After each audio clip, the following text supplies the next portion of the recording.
सोचिए, आपने एक शानदार नई गाड़ी खरीदने के लिए पैसे बचाए और जब तक आप शोरूम पहुंचे उसी पैसे में सिर्फ उसके टायर ही आ रहे हैं। कुछ ऐसा ही हो रहा है सोने के साथ, जिसका भाव आसमान छू रहा है। हर कोई देख रहा है कि सोना रॉकेट की तरह ऊपर जा रहा है, लेकिन क्यों? क्या इसके पीछे कोई बहुत बड़ा राज है? आज हम इसी पहेली को परत दर परत खोलेंगे और मैं आपको वो वजहें बताऊंगी जो ज्यादातर लोग नहीं जानते। ये कहानी सिर्फ सोने की नहीं, बल्कि आपके बचाए हुए पैसों की और आपके सपनों की भी है। तो चलिए इस सफर की शुरुआत करते हैं। सबसे पहले ये समझना जरूरी है कि सोना सिर्फ एक चमकने वाली धातु या गहना नहीं है। ये दुनिया के लिए एक सुरक्षित तिजोरी की तरह है। जब भी दुनिया में कोई बड़ी गड़बड़ होती है, जैसे कोई लड़ाई या आर्थिक मंदी, तो बड़े बड़े देश और अमीर लोग अपना पैसा बचाने के लिए सोने की तरफ भागते हैं। इसे ऐसे समझिए, जब सड़क पर घना कोहरा हो तो आप गाड़ी धीरे और बहुत संभल कर चलाते हैं ना, ठीक वैसे ही जब दुनिया की अर्थव्यवस्था में अनिश्चितता का कोहरा छा जाता है तो बड़े बड़े निवेशक अपना पैसा सोने में लगा देते हैं, क्योंकि उन्हें पता है कि सोना मुश्किल समय में साथ निभाता है। हाल के दिनों में दुनिया के अलग अलग कोनों में जो तनाव चल रहा है, वो सोने का भाव बढ़ने की एक सबसे बड़ी वजह है।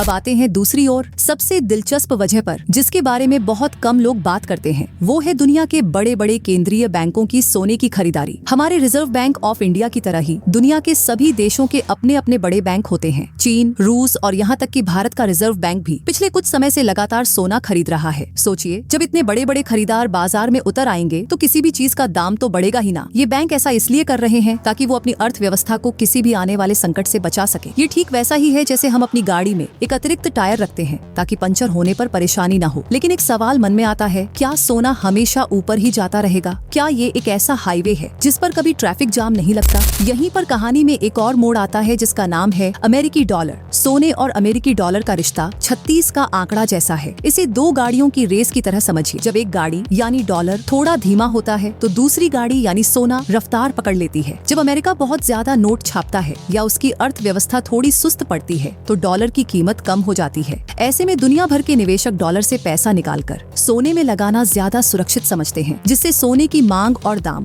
दोनों बढ़ जाते हैं। और हाँ, हम महंगाई को कैसे भूल सकते हैं? आपने ध्यान दिया होगा कि आज से 10 साल पहले 100 रुपए में जितना सामान आता था, आज उसका आधा भी नहीं आता। इसी को महंगाई कहते हैं। आपका पैसा बैंक में पड़ा पड़ा अपनी कीमत खो देता है, लेकिन सोना महंगाई का सबसे बड़ा दुश्मन माना जाता है। वो अपनी कीमत बनाए रखता है। यही वजह है कि जब महंगाई बढ़ती है तो समझदार लोग अपने पैसे को सोने में बदल देते हैं ताकि उनके पैसों की असली कीमत कम ना हो। अब इन सारी बड़ी बड़ी वजहों के बीच एक छोटी लेकिन बहुत जरूरी वजह है हम और आप। भारत में सोना सिर्फ निवेश नहीं बल्कि हमारी परंपरा का हिस्सा है। शादियों का मौसम हो या धनतेरस जैसा त्योहार, हमारे घरों में सोना खरीदना एक रिवाज है। ये छोटी छोटी खरीदारी जब करोड़ों घरों में एक साथ होती है तो ये सोने की मांग को बहुत ज्यादा बढ़ा देती है, जिसका असर सीधे सीधे उसके भाव पर पड़ता है। तो असल में हो क्या रहा है? एक तरफ दुनिया में तनाव है, दूसरी तरफ बड़े बड़े बैंक सोना खरीद रहे हैं, डॉलर थोड़ा कमजोर पड़ रहा है और हम और आप जैसे लोग भी त्योहारों और शादियों के लिए सोना खरीद ही रहे हैं। ये सब मिलकर सोने के दाम को एक सुपरकार की रफ्तार से आगे भगा रहे हैं। ये कोई एक वजह नहीं बल्कि कई चीजों का एक मिला जुला असर है। संक्षेप में कहें तो वैश्विक अनिश्चितता, केंद्रीय बैंकों की जबरदस्त खरीदारी, डॉलर की कमजोरी और हमारी अपनी घरेलू मांग, ये वो चार पहिए हैं जो सोने की कीमत वाली गाड़ी को तेज रफ्तार से दौड़ा रहे हैं।